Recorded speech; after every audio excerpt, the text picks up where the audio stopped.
Hello and welcome to another episode of your AKT Podcast, which is hosted by WellMedic.co.uk. Following our last podcast episode, we have had a great response from our listeners who really appreciate the input from other trainees. Now, if you found this podcast helpful or find our other podcasts helpful, please do leave us a rating on whichever platform you use to listen to this podcast. Now, as a new feature on our podcast, from time to time, you'll be hearing from trainees that have used WellMedic to pass their AKT. Now, this is our latest effort in bringing you the very best and most genuine advice possible on the AKT. Now, following on from our first episode with Dr Hashim, we're back with Ori. Ori is a GPST3 living in Milton Keynes. She's recently completed her RCA shortly after passing her AKT and is now within touching distance of the coveted CCT. Now, Ori shares her journey on back-to-back AKT sittings, which is actually quite different from our first episode. She also talks about the importance of having a supportive relationship with your educational supervisor. And in addition to this, Ori firmly stuck by her personalised AKT revision schedule using the free WellMedic revision planning tool. Now, I'm sure you'll enjoy listening to this episode, and I kick off this chat by asking Ori what she's currently up to. So I'm a GPST3, just about finished my training end of September. I live in Milton Keynes and I work at Hanslope Surgery. Fantastic. And how's training treating you? It's had its ups and downs. And I think coming out of obviously COVID, it's been a bit of a different transition between managing telephone consultations, which I wasn't really used to before when I did ST1, and obviously navigating this new world of kind of using more technology kind of with consulting. Yeah. And are you still very much kind of virtually consulting at the moment rather than face-to-face, or have you started to kind of transition back into more face-to-face? Yeah, so we do a bit of both. So I'll have in my surgeries, I'll probably have about 4 patients that are face to face in the mornings, and then 4 in the afternoon, and then the rest of them are just like telephone triage. Nice. As well. Yeah, so it's a nice mix. That's good. I'd like to kind of extend from the whole of the WellMedic community, congratulations on passing both of your exams now. You're almost at the finish line. Yes, thank you so much. How does that feel? It feels like a weight has been lifted off my shoulders, and it feels great to kind of see the end now, kind of. Fantastic. Yeah. And what's the long-term plans? What's the ambitions as a GP? Yeah, I think I'm still at that I'm still at the crossroads where I'm not exactly sure where I want to go with it. I think I've just been so focused on exams that I haven't really had the chance to think about kind of what I see myself doing and what I want for myself and what I want for my future. But I think I'm just taking it one day at a time, talking to other GPs who are newly qualified, just to see kind of what their advice would be at this, and what they would say would be the best thing to kind of initially think about. Cool. So I might come back to that at the end just to ask you what your preferences may be out of a few quick fire questions. But yeah, so the purpose of today was to have a little chat about the AKT and the experiences that you've had over the kind of last 12 to 18 months. So tell us a little bit about the AKT itself. Kind of how does it make you feel, and what's your journey been like over that period of time? Yeah, so as you know, my first attempt was unfortunately unsuccessful. And it was quite a shock to me, because obviously, going through medical school and training up until this point of, not really had that many difficulties with exams and things like that. And I felt that I was prepared, but then I was quite shocked by my result. And it just made me it made me reflect on, my strategies and actually where I was mentally at the time. And I probably wasn't as prepared to take an exam when I did. So my second attempt was much better. I was in a better place in my mental health, and also in terms of planning and actually having a schedule, and obviously use your resources, which was really helpful in guiding me to some of the areas that I really struggled with.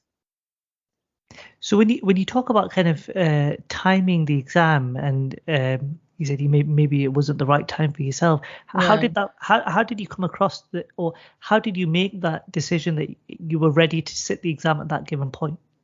Yeah, so I didn't really have much of a choice because unfortunately I had an illness in my ST2 when I was planning to have sat the AKT. So I had to defer onto my ST3 year. And kind of the first sitting that I felt prepared for was January, because October I couldn't do as well. So I basically had two options, either January and then have April in case I didn't pass, or April and then have no other options. So, yeah. So that was the first time you took it, that January of ST3. Yeah. Right. And what was the pressure like then in terms of, was there the pressure of you said I know that you had your illness in ST2 and that comes with its own pressures, but was there then a pressure to try and get everything done before CCT or when your prospective CCT was? Yeah, absolutely. There was that pressure that I was like, I need to do this exam because I then had the RCA still outstanding. So it was like, if I don't clear this one, then how am I going to attempt the RCA? So there was a lot of pressure on myself to get this, get it done, one time, really. Yeah, no, of course.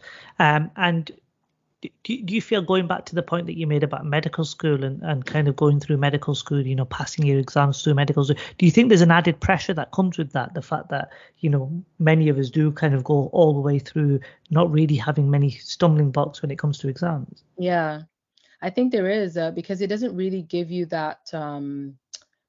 There's a lot to be said for having to do something again, and having to pick yourself back up when you've had a failure that's unexpected. And I don't feel like, we're obviously, as doctors, we're high achievers, and even through medical school, obviously, to get to that point, we're high achievers. So I think you don't get that learning from, like, how do I pick myself up? How do I think about, okay, how do I face this again, with obviously the anxiety and the pressure that comes with failure and having to redo something again. So I think that was for me, that was actually the biggest challenge, was actually my mind, like getting over that in a sense. And how did you go about that? What was that process like? Yeah, so luckily for me, I have a really supportive educational supervisor. So I mean, he was my first port of call in terms of, like, what do I do now? Like, I just really felt just overwhelmed, and he was just there to, as a listening shoulder, but also saying, okay, write a reflection about how you feel, how it made you feel to fail, and what you feel you could work on. Be realistic. What do you think you actually could have probably done better? So having that kind of support from somebody who's obviously very experienced and been through many trainees, who've been through similar circumstances, was actually quite reassuring to me that, okay, actually he knows what he's talking about and I can trust him. So that was really my first, kind of first port of call. I think that's a really, really important point, actually, because sometimes there can be a little bit of nerves as to sharing and oversharing with your educational supervisor. Yeah. And it's quite nice to hear that you had that kind of supportive relationship where you were able to open up about exactly how you felt. And it clearly has proved to be a very good relationship, and they've helped you throughout the rest of the process. What would you say to maybe trainees that are having difficulties with their supervisors or feel that they maybe can't open up to them? That's a tricky one. I'd probably say I mean, within the practice, not only was my supervisor supportive, there are other colleagues. So maybe lean on some other, either newly qualified or even other GPs that you feel you have rapport with. So I was really fortunate to have in my practice is at least 3 to 4 newly qualified, well, a range of newly qualified to who have been a GP for like 2-3 years. Yeah. So they're kind of like not too far from training. So they're still in that position where they can remember how exams were and can also kind of give you some support in that sense. So I think if you don't feel you can be super open with your education supervisor, see if there's anybody else in the practice that you do feel that you have that rapport with, that you can talk to. Yeah, I come across a couple of scenarios where people feel that they can't open up to their educational supervisor because they're in an educational role. But I think it's really important to remember actually they're there to support you, and they have a vested interest in you getting through the program. Like they really want you to get through that. And even if you find, and I think sometimes it can be with like an older supervisor, you feel, oh, maybe I can't open up to them. But actually you'd be surprised at, as you said, how many trainees have gone through their system as well. Yeah, exactly. It's very unlikely that either a supervisor or a TPD hasn't come across that scenario before. They can't support you. So I think that's really, really helpful. Now, in terms of like preparing yourself Mhm. and going from that, initial sitting to the disappointment and the, then finding what the new plan was going to be and reflecting on those challenges. Yeah. What was the key differences between, attempt A and then attempt B? I think the second attempt for me, so the first attempt when I prepared, I didn't use any online resources. So I kind of just basically made up my own plan, and I think I was using the curriculum guideline, and I was trying to get through, how like it's so much, like it's such a Mhm. long list of things to know. So I was basically going through there and like just trying to like get through everything, right? But I got to the point where I was a month away from the exam and I still had so much to cover. And then obviously panic set in. And then, so basically, I didn't have the time to consolidate my knowledge. And that was the biggest mistake. Whereas in the second attempt, I used your resources for the admin, the, I'm forgetting something here. Admin, what's the other section? Yeah, stats. Stats, yeah. Yeah. How could I forget stats? And also I did the mock AKT. Yeah. And what I really found helpful was actually you had a kind of you could generate a schedule from, I think you have like a worksheet where you can generate a schedule based on what's your weakness, what's your strength, and also how much time you have left to revise. Yes. And so I did that, and then that way, no matter, even if I hadn't, if in a week I haven't gone through ENT, I'm not going back to. I'm just going to leave it and I'll park it and come back to it when there was a week where I had, I think 2 weeks where I could go through stuff again. So I basically was making myself get through everything, to my schedule, on a weekly basis, and then in the last 3 weeks, I just had time to go back and consolidate the stuff that I didn't really understand or the things I need to go over again. And that was, I think, for me, what actually made the difference, because I had that time to really consolidate my knowledge. Yeah, yeah. No, it is really important to try and as you said, there's so much breadth of knowledge that you have to cover for the AKT, and the curriculum guide is so vast. Yeah. It's maybe not possible to cover everything in absolute detail. Mm-hmm. And I wonder if sometimes just being aware of that and just accepting that, okay, I might not be able to cover everything, but if I plow through as much as I can, there'll still be opportunities to come back to it, isn't there? Exactly. And that whole process that we use with the planning tools, so the planning tools available on the blog, and we talk about self-assessment and kind of coming up with lists of strengths and weaknesses. Yeah. How did you find that process? I actually, I did use it this time as well. I think it's really funny because I think most times you actually do know your like strengths and weaknesses, but you're almost in denial because you don't really want to go through your weak areas because it makes you feel less confident in the nicest way possible. So you kind of like want to ignore those areas when really you should definitely be focusing on them more. It's really difficult, isn't it? Because actually part of the exam is a confidence exam, because you want to feel confident going into an exam. So if you really enjoy cardiology, then just answer loads of cardiology questions and you'll feel on top of the world. But then exactly. if you're like me and you struggle with things like neurology, then you're probably thinking, oh, do I really want to do this? When do I do it? How do I do it? Exactly. Do you, just a question that we recently conducted an AKT survey, and we asked trainees whether they felt that whether they felt that the AKT was a fair exam or was it an unfair exam, and 1 in 3 trainees responded saying that they felt the AKT was unfair. What do you think about that question? It's a hard one because I do feel, and I'll say that I felt that it was. I think it's I felt it was unfair, to be fair, to be honest, because I felt that there was a lot of emphasis on certain specialties and not the ones that are the ones you deal with on a day-to-day basis in primary care. Yeah. So that's the part, that's where I felt it was unfair. But I that other than that, I do feel like, I mean, the pharmacology questions were fair. I think those were good. But I do find that some of the areas was extremely focused on things like ophthalmology. There was loads of questions on ophthalmology, and I'm like, I don't remember the last time I saw an eye. Yeah. So I just felt like those questions were actually trying to trip people up. Yeah, again, it's like this kind of, almost like the secondary care knowledge or subspeciality knowledge where you kind of think, why do I need to know this? Or how often am I going to come across this? Yeah. Exactly. I guess I'm not an examiner. I don't know any examiners, but I wonder what the thought process around that is, and maybe it is trying to take people away from kind of high yield approaches where we only focus on like asthma, COPD, hypertension, cardiac failure, that type of stuff, and we don't think about, okay, well, the curriculum guide has a section on eyes, it has a section on ENT and whatnot. So maybe there is some logic behind that from their perspective, just to see is kind of low. But I kind of felt the same actually. I felt that a lot of what I had covered for the exam didn't come up, and there was just really odd and random questions. Which I guess so we're in the same boat there for sure.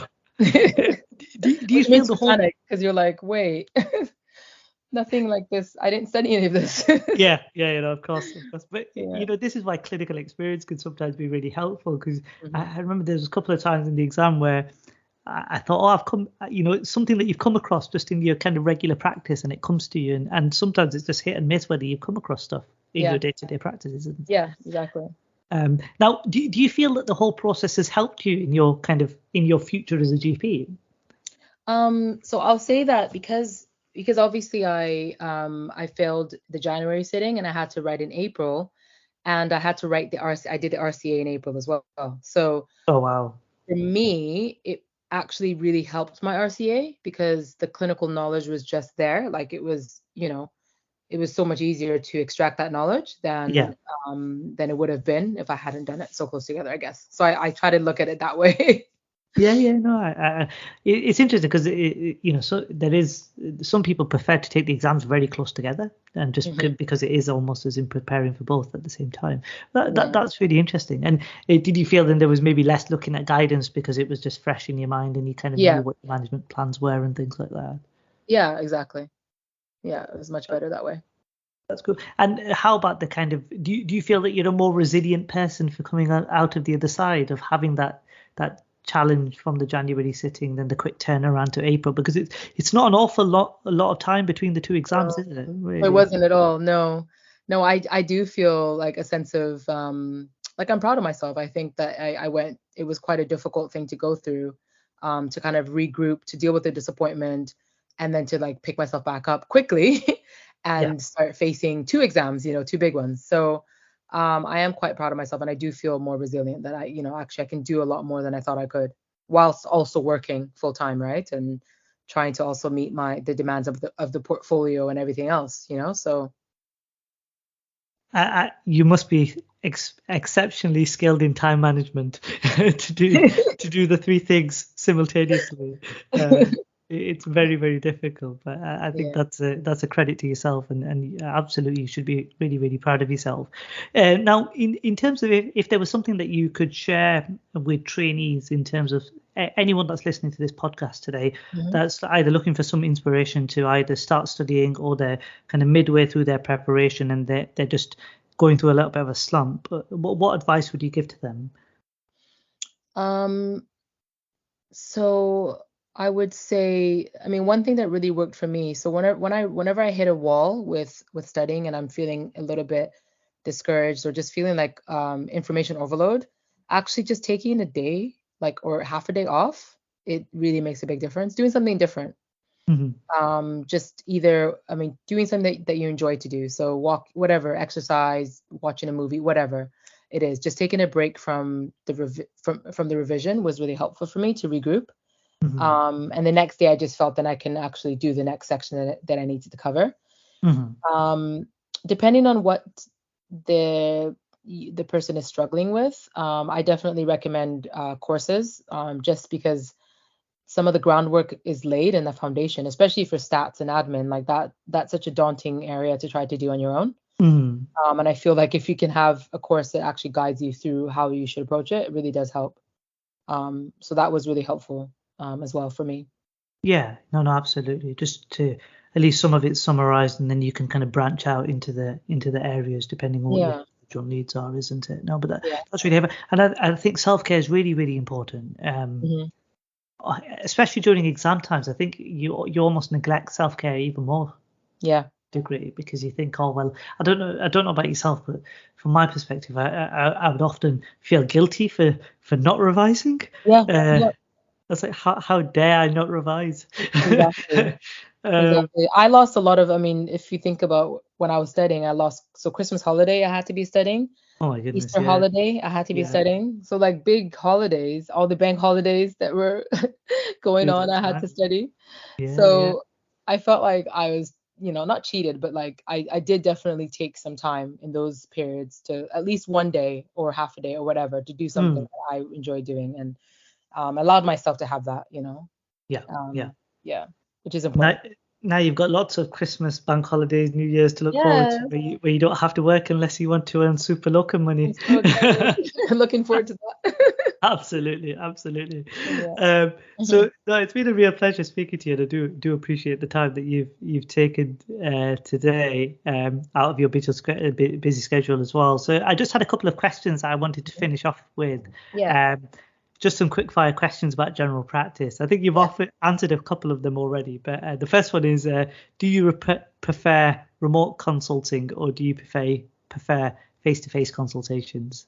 So I'm a people person, so I really like seeing patients. I love that contact, that human contact. But for some situations, I do think telephone consultations are 100% the way to go. Like medication reviews, prescriptions, some stuff doesn't really need to be, or even like a simple cold or, viral illness that's minor. You don't need to see the GP for that. So I feel like it works in some cases, but I still do love that patient contact as well. It's also quite nice because I think it works for depending on what the patient characteristics are. So people who are really busy, I think they quite like remote consultations as well, because it just means, but and then others like face-to-face. So that's helpful. Now, in terms of the future for yourself, Ori, would you consider salaried, locum, or partnership, or are you undecided just yet? I'm 100% undecided still. I think because of where I am in my, like, in terms of family, I'm thinking of starting a family. So I've spoken to a few friends who are who are GPs, and they've kind of always said salaried gives you a bit more of that security because you get maternity leave. So I'm definitely leaning more towards that, or maybe a mix of like salaried and then maybe a locum here and there, just to see what it's like to work in other practices or even urgent care. So I think one thing I'll add to that is that there's just so many opportunities. Like salaried, locum, partnership is like the standard ones that we think about. There's so much in terms of remote consulting, private companies at the moment, medicals. There's just so much to dig it, stick your teeth into, really. But those opportunities will come, I'm sure, as you start practicing as a GP. And just one final question: out of the two exams that you've now taken, the RCA or the AKT, if you had to do it all again from the very beginning, which one would you choose? RCA. RCA, fantastic. I can't go through that AKT again. I think given that this is generally the AKT podcast, it does fill me with a bit of dread that everyone says the RCA. Oh, sorry. No. I in all honesty, I would do the same. I would do the the RCA twice over rather than doing the AKT again. It's just it's good that we can look back at it and laugh, because it is a difficult exam. But actually, what I find is that when you finish the AKT, you look back at it, and 5 years from now, we won't even remember what the exam was like, would we? That's true. There's a very transient period in our life, and once you tick the box, that's it. You're on to the next task. Absolutely. Fantastic. Thank you very much for joining me. It's been a real pleasure. Thank you so much. I hope everyone who's listening to this has enjoyed the podcast as well. And if you do have any questions for myself, do email at sham@wellmedic.co.uk, or you can get in touch with us over social media at WellMedicSham.